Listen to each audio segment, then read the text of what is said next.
আমাদের জীবনে সিনেমার অনেক ইমপ্যাক্ট রয়েছে।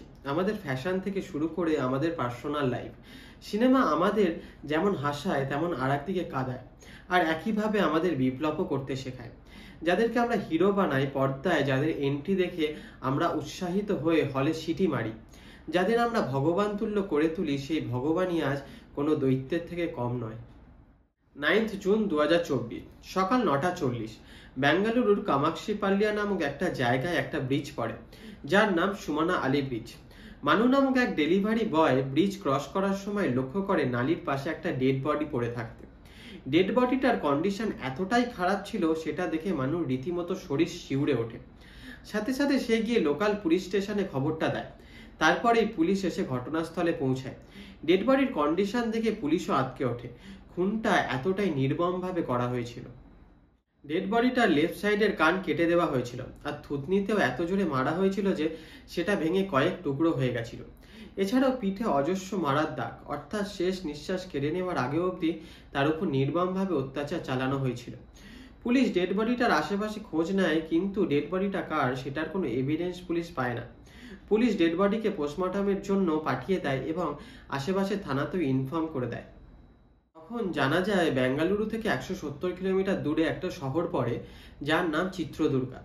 ওখানকার 33 বছর বয়সী রেণুকা স্বামী নামক একজন লোক 8ই জুন 2024 সকাল 9টা থেকে মিসিং। পুলিশ রেণুকা স্বামীর বাড়ির লোককে পুলিশ স্টেশনে ডেকে পাঠায় ডেড বডিটা শনাক্ত করার জন্য।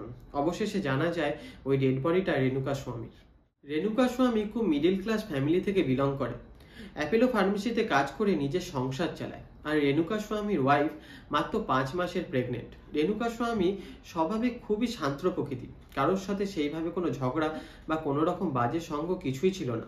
খুবই সাধারণ একজন মানুষ ছিলেন রেণুকা স্বামী। তবে কেন হঠাৎ এইরকম নৃশংসতার শিকার হতে হলো রেণুকা স্বামীকে?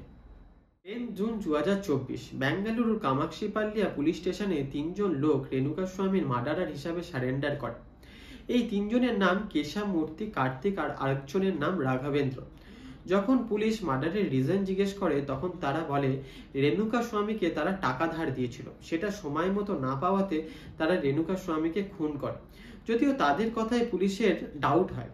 পুলিশ যখন এই 3 জনের কল রেকর্ডিং চেক করে, তখন পুলিশ লক্ষ্য করে বিগত 2 দিন ধরে একটা কমন নাম্বারের সঙ্গে এই 3 জনের বারবার যোগাযোগ হয়।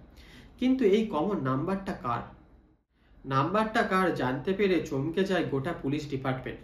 কর্ণাটকা ইন্ডাস্ট্রির মেগাস্টার দর্শন থগুদীপার পার্সোনাল নাম্বার।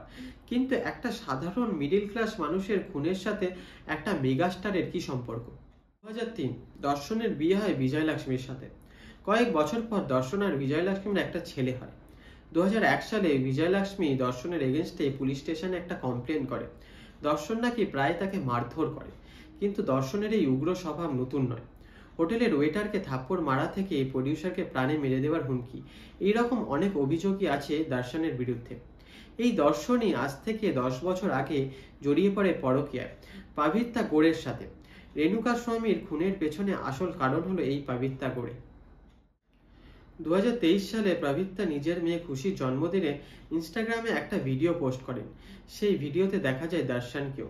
ঝামেলা আরো বেড়ে যায় যখন এই বছর পাবিত্রা দর্শনের সাথে ঘুরে বেড়ানোর পোস্ট শেয়ার করেন। এই রিল দেখে ফ্যান্সরা ক্ষেপে যায়, কারণ যে দর্শনকে তারা আইডল বলে মনে করেন, সেই দর্শন বউ বাচ্চা থাকা সত্ত্বেও পরকীয়া করে বেড়াচ্ছেন, সেটা ঠিক মেনে নিতে পারেন না দর্শনের এই অন্ধ ভক্তরা। সেই ভক্তদের মধ্যে একজন ছিলেন রেণুকা স্বামী। এরপর রেণুকা ফেক প্রোফাইল বানিয়ে পাবিত্রাকে রীতিমতো গালিগালাজ শুরু করে। একজন সুপারস্টারের প্রতি ভালোবাসা একজন ফ্যানকে কতদূর নিয়ে যেতে পারে, সেটা রেণুকাকে দেখলে বোঝা যায়। কিন্তু এই রেণুকা জানতো না যে তার ভালোবাসার পরিণতি কি হতে চলেছে। নিজের চরিত্র নিয়ে খারাপ কথা শুনতে শুনতে একদিন রেগে যান পবিত্রা এবং দর্শনকে গিয়ে ওই ফেক প্রোফাইলের নামে নালিশ করেন। তখন দর্শন তার কর্মচারী পাবানকে বলেন পবিত্রার নামে একটা ফেক প্রোফাইল বানানোর, আর বলেন যেভাবেই হোক এই ফেক প্রোফাইলের পেছনে লুকিয়ে থাকা আসল মুখটাকে খুঁজে বের করে আনতে। কিছুদিনের মধ্যেই রেণুকা পবিত্রার ওই ফেক প্রোফাইলের সাথে কথা বলতে বলতে নিজের আসল পরিচয় আর ঠিকানা জানিয়ে ফেলে।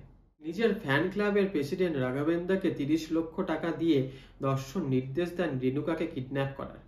8 জুন 2024 সকালবেলা কাজে যাওয়ার সময় কিডন্যাপ করা হয় রেণুকাকে আর নিয়ে আসা হয় বেঙ্গালুরুতে। তারপর শুরু হয় নৃশংসতার আসল খেলা। কখনো লাঠি দিয়ে, কখনো রড দিয়ে মারতে মারতে আধমরা করে দেওয়া হয়। রেণুকা যাতে চিৎকারও না করতে পারে তার জন্য তার জিভ কেটে নেওয়া হয়। পোস্টমর্টম রিপোর্ট বলছে রেণুকাকে এত জোরে ঘুষি মারা হয়েছিল যে রেণুকার থুতনি ভেঙে যায়। রেণুকার যৌনাঙ্গে এত জোরে লাথি মারা হয়েছিল যে ওর যৌনাঙ্গ থেতলে গেছে। রেণুকার মৃত্যু নিশ্চিত করতে তাকে অনেকবার কারেন্টের শকও দেওয়া হয়েছিল। আর চুপ করে দাঁড়িয়ে এই মর্মান্তিক দৃশ্যের মজা নিতে থাকে পবিত্রা। শুধুমাত্র এক সুপারস্টারকে ভালোবাসার জন্য এক মাকে হারাতে হলো তার সন্তানকে, এক স্ত্রীকে হারাতে হলো তার স্বামীকে, আর পৃথিবীর আলো না দেখতে পাওয়া বাচ্চাকে হারাতে হলো তার বাবাকে।